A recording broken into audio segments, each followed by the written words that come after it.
Why is my rod moving? You go over my rod, height. Go. I'm on. Alright, go over my rod. Quick.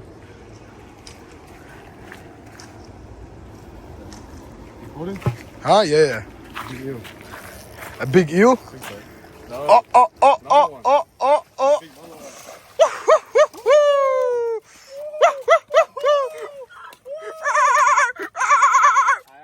That's what you call a fish. I was telling you. What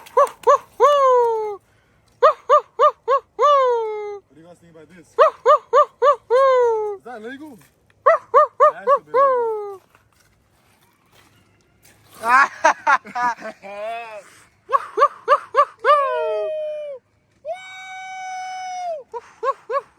I just caught a Mulloway. He's roughly, I'm not too sure if he's legal or not. I'll measure him after.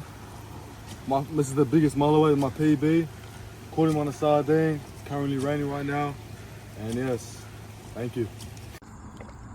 Just released him right now. Couldn't really go record. Thought he was dead. As you guys can see right there. See you later. Are you recording a fish with consent? Maybe not, eh?